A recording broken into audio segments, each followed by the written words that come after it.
அன்பிற்கினிய subscribers viewers அனைவருக்கும் என்னுடைய அன்பான வணக்கம். முத்துராமலிங்க தேவர் பற்றி சமீபத்தில் நான் ஒரு காணொலி ஒன்று பதிவிட்டிருந்தேன்.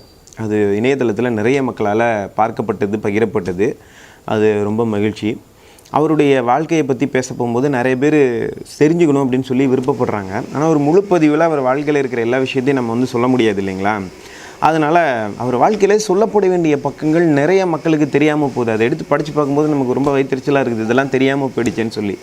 ஏன்னா காமராஜர், ராஜாஜி, அண்ணா, கலைஞர், பெரியார் போன்ற தலைவர்கள்லாம் அப்படியே பத்திரமாக போன தலைமுறை தலைவர்கள் இந்த தலைமுறைக்கு வந்து சேர்ந்துட்டாங்க. ஆனால் முத்துராமலிங்க தேவர் பற்றின செய்திகள் மட்டும் இங்கே இன்னும் சேரவே இல்லை.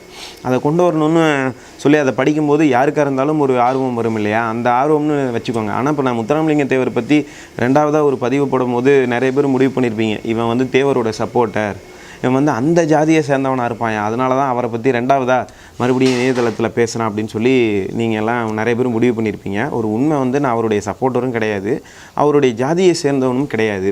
அந்த புத்தகத்தை படித்து பார்க்கும்போது அவருடைய வாழ்க்கையை பற்றின நிறைய செய்திகள் கிடைக்குது. இதெல்லாம் மக்களுக்கு தெரியாமல் போச்சே அப்படின்ற ஒரு கோபத்தில் தான் ஒரு சில பதிவுகளாக நான் அதை பதிவிடுறேன். அதாவது அண்ணா தான் இன்றைக்கி பெரிய பேச்சாளர் அப்படின்னு சொல்லி அவர் இறந்து போனதுக்கப்புறம் 50 வருஷத்துக்கு அப்புறம் சொல்லக்கூடிய அளவுக்கு செய்திகள் நமக்கு இருக்குது. ஆனால் அண்ணா வாழ்ந்த காலத்தில் ஒரு பெரிய மாஸ்டர் பீஸாக இருந்தவர் முத்துராமலிங்க தேவர். மிகப்பெரிய ஒரு பேச்சாளர். ஆயிரக்கணக்கான அரசியல் கூட்டங்கள் பேசியிருக்கிறாரு, ஆன்மீக கூட்டங்கள் பேசியிருக்கிறாரு, 3 மணி நேரம் 4 மணி நேரம் பேசியிருக்கிறாரு. ஆனால் அவர் ஒரு பெரிய அறிஞராகவோ ஒரு பேச்சாளராகவோ இந்த தலைமுறையால் அறிந்து கொள்ளக்கூடிய செய்திகள் இல்லை. அதற்கு காரணம் அறிஞர் அண்ணாவுடைய பேச்சுக்கள்லாம் ஆவணப்படுத்தப்பட்டிருந்தது.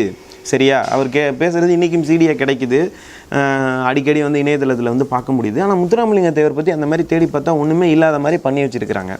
அவர் வாழ்க்கையிலே நிறைய செய்திகள் மக்களுக்கு தெரியலை. அதில் ரொம்ப சந்தேகத்திற்குரிய ஒரு செய்தியாக இருக்கிறது, அவருக்கு ஏன் திருமணம் ஆகலை அப்படிங்கிற ஒரு சந்தேகம். சரியா? நிறைய பேர் அதையும் நீங்கள் யோசிச்சிருப்பீங்க. அந்த காலத்தில் இது ஒரு பெரிய அரசியலுக்கே பயன்படுத்தப்பட்டிருக்குது. எதிர்க்கட்சிகள் இது ஒரு அரசியலுக்கான விஷயமாக பயன்படுத்தி அவர் ஒரு ஆண்மகனே கிடையாது, அவருக்கு ஆண்மையே இல்லை, அதனால தான் அவர் திருமணம் பண்ணிக்கல அப்படின்லாம் கூட போய் பிரச்சாரத்தை மேற்கொண்டிருக்கிறாங்க. அப்படின்னு சொல்லி வண்டியில் போய்கிட்டே இருக்கும்போது அந்த ஊரில் இருக்கிற பெண்கள்லாம் செருப்பையும் விளக்கமறையும் எடுத்துக்கிட்டு அப்படி பிரச்சாரம் பண்ணுவாங்களா, அடிக்க போனதாக கூட நம்மளால் செய்திகள் பகிர்ந்து கொள்ளப்பட முடியுது. ஆனால் உண்மையிலேயே அவர் ஏன் கல்யாணம் பண்ணிக்கலை அப்படின்ற காரணங்கள் மிகச்சரியாக தெரியணும்னு சொன்னால் இது அவரே சொன்னால் தான் முடியும். ஏன்னா இது ஒரு பெரிய மித்து. இதை பத்தாம் பொதுவான ஆதாரம் இல்லாமலும் நான் சொல்லலை.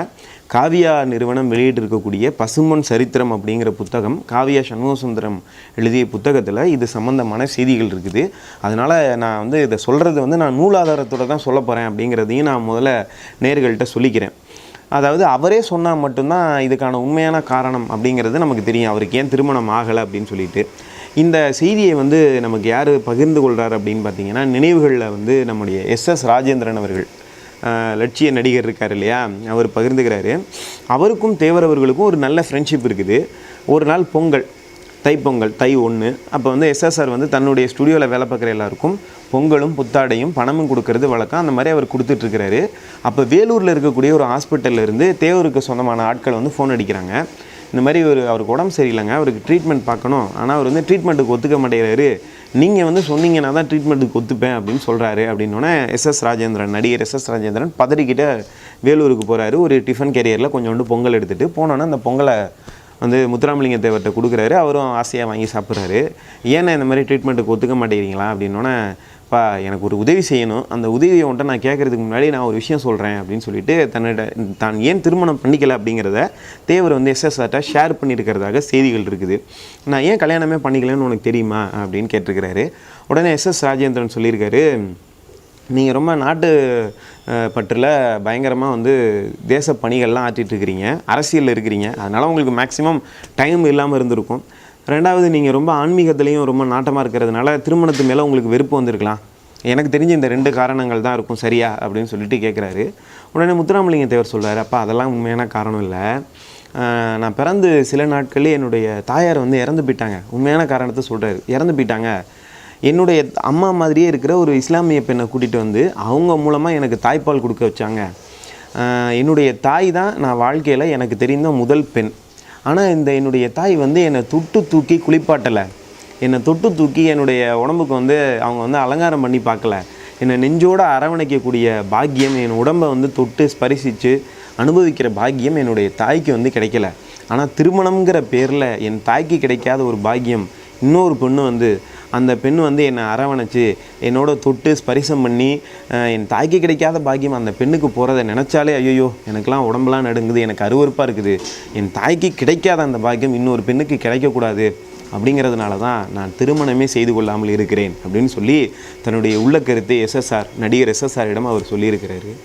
உடனே எஸ்எஸ்ஆருக்கு சந்தேகம், இதெல்லாம் இப்போ ஏன் சொல்கிறாரு அப்படின்னோடனே அதை சொல்லிவிட்டு ஒரு உதவி கேட்டிருக்காரு. இதெல்லாம் நான் உன்கிட்ட ஏன் சொல்கிறேன் அப்படின்னா, நான் வந்து எந்த பெண்ணையும் தொட்டதில்லை, என் தாய் தொடாத இந்த உடம்பை எந்த பெண் தொடவும் நான் அனுமதிக்கிறது இல்லை. ஆனால் இந்த ஹாஸ்பிட்டலில் இருக்கிற நர்ஸு ஃபுல்லாக வெறும் பொம்பளைங்களாக இருக்கிறாங்க, ஆம்பளை நர்ஸை போட சொல்லு, ஏன்னா இந்த ஹாஸ்பிட்டலில் இருக்கக்கூடிய டாக்டர் வந்து உனக்கு ரொம்ப பழக்கமாக, அதனால தான் உன்னை வர சொல்கிறேன்னு சொல்கிறாரு. உடனே எஸ்எஸ் ராஜேந்திரன் போய் இந்த டாக்டர்கிட்ட சொல்கிறாரு. உடனே அவர் இவ்வளோ பெரிய தலைவர், ஆம்பளை நர்ஸ் தான் வேணும்னு சொல்லியிருந்தால் நானே உடனடியாக அப்பாயின்மெண்ட் பண்ணியிருப்பேனே, இதுக்காக நீங்கள் ஏன் வேலூருக்கு இவ்வளோ தூரம் வந்தீங்கன்னு சொல்லிட்டு அதுக்கப்புறம் அந்த டாக்டர் வந்து ஆண் நர்ஸுகளை அப்பாயின்மெண்ட் பண்ணி அவருக்கு ட்ரீட்மெண்ட் அப்படிங்கிறது ஆரம்பிச்சிருக்குது.